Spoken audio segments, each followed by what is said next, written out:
안녕하십니까? 삶의 지혜와 역사의 숨결을 나누는 시간입니다. 우리 각자의 인생은 예측할 수 없는 폭풍과 고난으로 가득한 바다와도 같습니다.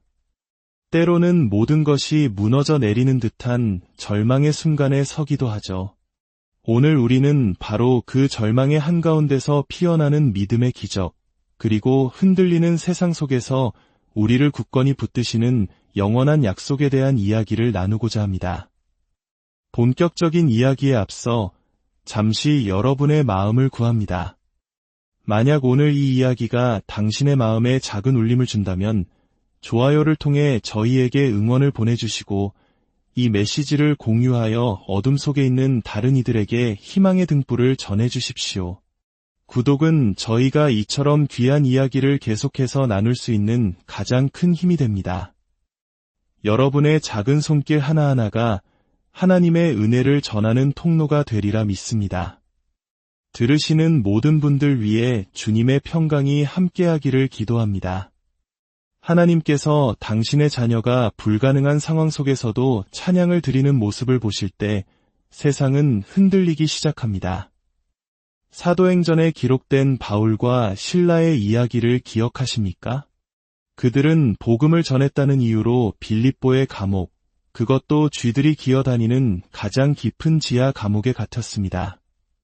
등에는 채찍으로 맞은 상처가 찢어질 듯 아팠고 두 발은 무거운 착고에 채워져 있었습니다. 인간적인 생각으로는 원망과 탄식이 터져나올 법한 상황입니다. 바울은 이렇게 부르짖을 수도 있었을 겁니다. 주님, 주님의 환상을 보고 순종하여 이 도시에 왔습니다. 영혼들을 구원하려 했을 뿐인데 어찌하여 제게 이런 시련을 허락하십니까? 이 차가운 바닥에 앉아 쥐들을 쫓아내며 고통받는 것이 주님의 뜻입니까? 하지만 놀랍게도 그들의 입에서 터져나온 것은 원망이 아닌 하나님을 향한 찬양과 기도였습니다. 한밤중 절망이 가장 깊은 시간에 울려 퍼진 그들의 찬양 소리에 어떤 일이 일어났을까요? 갑자기 큰 지진이 일어나 감옥의 터가 움직이고 모든 문이 열리며 그들을 묶고 있던 모든 쇠사슬이 기적처럼 풀려났습니다. 절망의 장소에서 드린 찬양이 기적의 문을 연 것입니다. 이것은 단순히 과거의 이야기가 아닙니다. 우리 삶에도 이와 같은 감옥의 순간이 찾아옵니다. 질병, 경제적 어려움, 관계의 단절이라는 이름의 감옥입니다. 그 속에서 우리가 선택할 수 있는 것은 원망에 잠식되거나 혹은 바울과 실라처럼 찬양을 선택하는 것입니다. 불가능해 보이는 상황 속에서 드리는 당신의 믿음의 찬양이 당신을 묶고 있는 쇠사슬을 끊고 새로운 문을 여는 열쇠가 될 수 있음을 기억하십시오. 이제 요한복음 6장으로 넘어가 보겠습니다.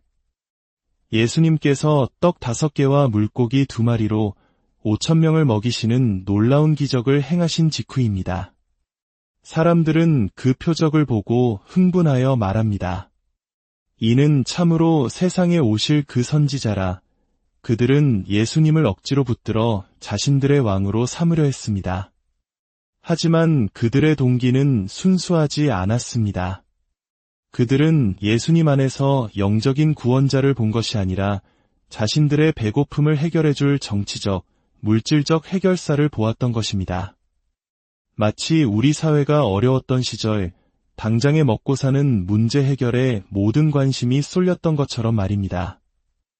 그들은 자신들의 육체적 필요를 채워줄 수 있는 능력에만 열광했습니다. 예수님은 그들의 마음 중심을 꿰뚫어 보셨습니다. 그분은 먼저 우리의 영적인 필요를 채우기 위해 오셨다는 사실을 그들은 아직 깨닫지 못했습니다.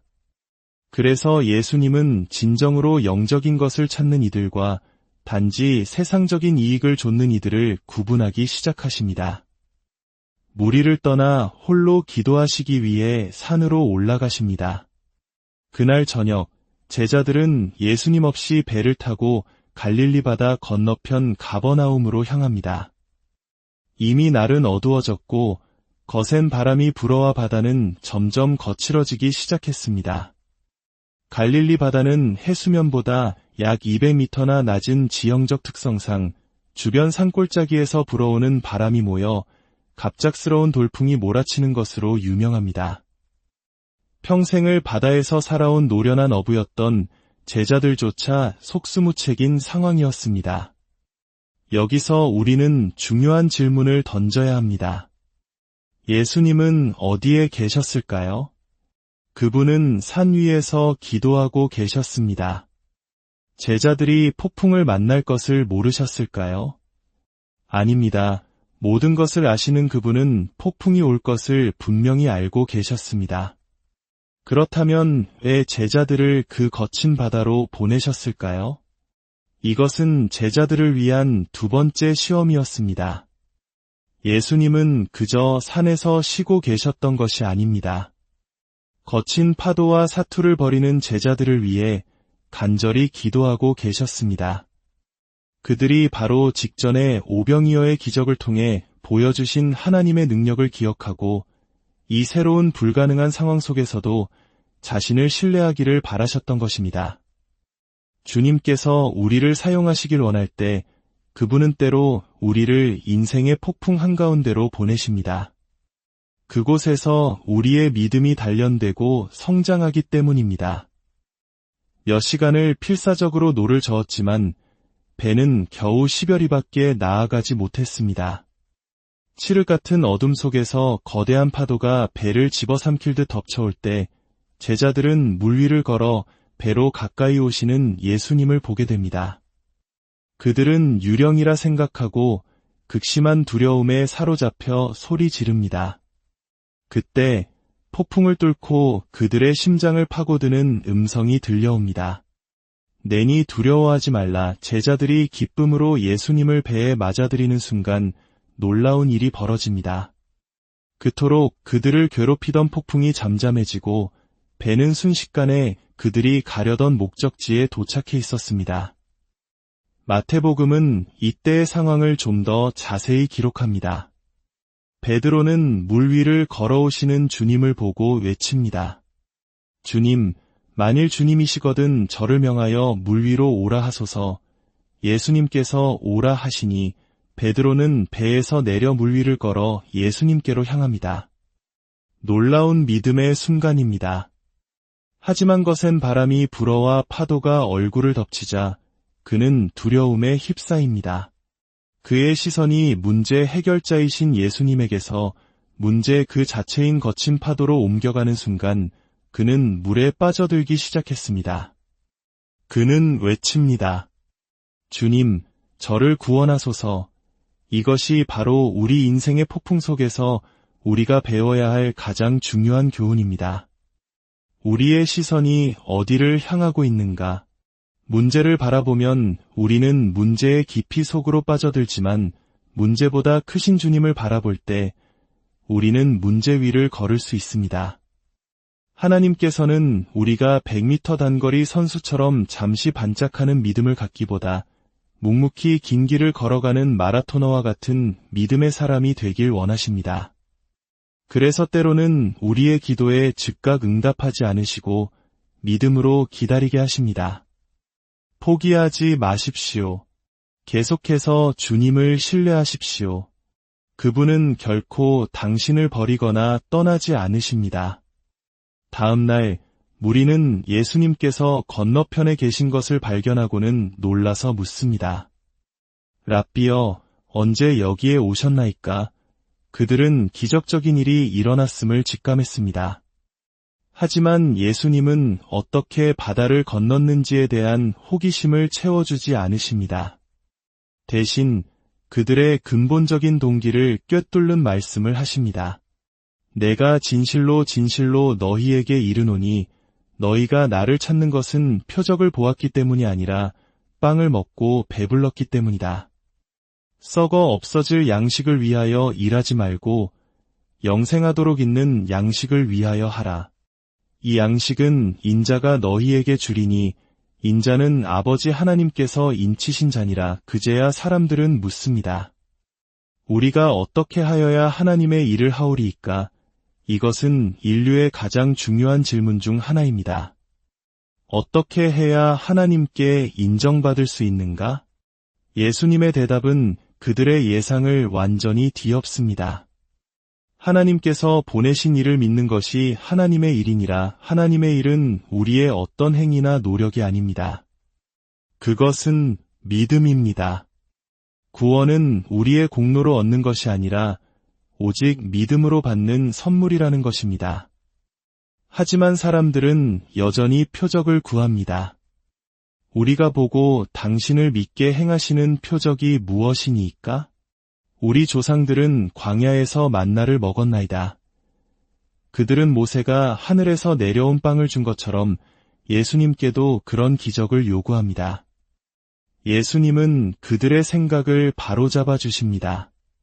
진실로 너희에게 이르노니 모세가 너희에게 하늘로부터 떡을 준 것이 아니라 내 아버지께서 너희에게 하늘로부터 참떡을 주시나니 하나님의 떡은 하늘에서 내려 세상에 생명을 주는 것이니라. 광야의 만나는 잠시의 허기를 채워주었지만 결국 그것을 먹은 사람들도 모두 죽었습니다. 그것은 장차 오실 참된 생명의 떡, 즉 예수 그리스도 자신을 가리키는 그림자였습니다. 예수님은 선포하십니다. 내가 곧 생명의 떡이니 내게 오는 자는 결코 줄이지 아니할 터이요 나를 믿는 자는 영원히 목마르지 아니하리라. 이제 우리는 요한복음에서 가장 심오하고 위대한 신학적 선언 중 하나에 다다릅니다. 이것은 폭풍 속을 살아가는 모든 믿는 자들에게 주시는 영원한 안전의 약속입니다. 아버지께서 내게 주시는 자는 다 내게로 올 것이요 내게 오는 자는 내가 결코 내쫓지 아니하리라. 내가 하늘에서 내려온 것은 내 뜻을 행하려 함이 아니요 나를 보내신 이의 뜻을 행하려 함이니라. 나를 보내신 이의 뜻은 내게 주신 자 중에 내가 하나도 잃어버리지 아니하고 마지막 날에 다시 살리는 이것이니라. 이 말씀의 무게를 느껴보십시오. 만약 당신이 예수님께 나아와 믿음으로 그분의 구원을 받아들였다면 당신은 아버지가 아들에게 주신 선물입니다. 그리고 아들이신 예수님은 아버지의 뜻에 따라 당신을 단 한 명도 결코 잃어버리지 않겠다고 약속하십니다. 당신의 구원은 당신의 감정이나 상황에 달려있는 것이 아니라 당신을 놓지 않으시는 그리스도의 능력과 신실하심에 달려 있습니다. 어떤 이들은 이것을 예정론이라 부르며 어렵게 생각할 수도 있습니다. 하지만 이것을 하나님의 성품 안에서 이해해 봅시다. 하나님은 모든 것을 아시는 전지하신 분이며 영원하신 분입니다. 그분은 시간과 공간을 초월하여 존재하십니다.